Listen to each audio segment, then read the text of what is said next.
So as we are sitting at the table, there's a beautiful bird in the center surrounded by log cabins of green beans, snow-capped mashed potatoes, pools of gravy, every type of potato grown, stuffing, cobbler, with a little sliver taken out, as if no one ever would notice someone got a little frisky with the dessert.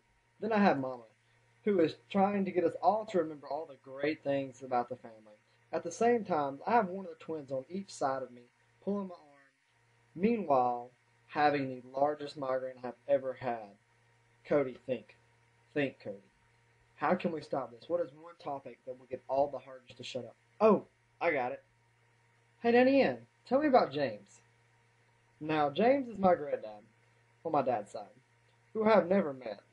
And everyone besides my dad, and sometimes Danny Ann, talks horribly about him. All went silent, as if I had cursed God or something. Nana Ann slowly sat up straight in her chair. As she cleared her throat, she began with, "Now, son, you know how you're allergic to iodine?" I replied very puzzledly, "Yes, ma'am." And for a split second, I thought she was going to drug me. "Well, son, you know how all the Hardins have a skirt problem?"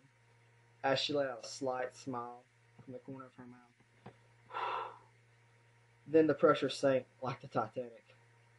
Everyone but me knew where she was going with this statement, in stating that she was speaking of how all the Hardin boys have strong attraction to the female type.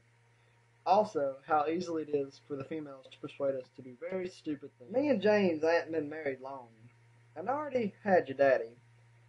Great Granny used to watch him all the time while I worked, because I had to have two jobs, due to James not being reliable enough to keep a steady job, or him just going off somewhere gambling, or chasing them little whores around. Well, one night, I had just about enough of that. I drove by the local bar, where I knew he'd be at, and I seen his car parked right beside it. No surprise to me. So, I pulled up next to his car, and I got it out, and when I was heading into the bar, I noticed that his car, well, it wasn't empty. I noticed that drunk son of a gun was in there, and he had some little blonde-haired tramp with him. You know that door opened as a gust of wind across the desert. Before she had time to think, I ripped her that car, yelling, "You little bimbo, I'll teach you to touch my man." Now, son, you better bet I got about 4 good licks on her when I heard her just a-screaming, "I didn't know he had a wife." "Bet you do now, you little tramp." As we was all sitting there, just laughing, Daddy said, "Hey, Ann, why don't you tell the boy what you did to James?" Now, give me a minute. I'm getting there.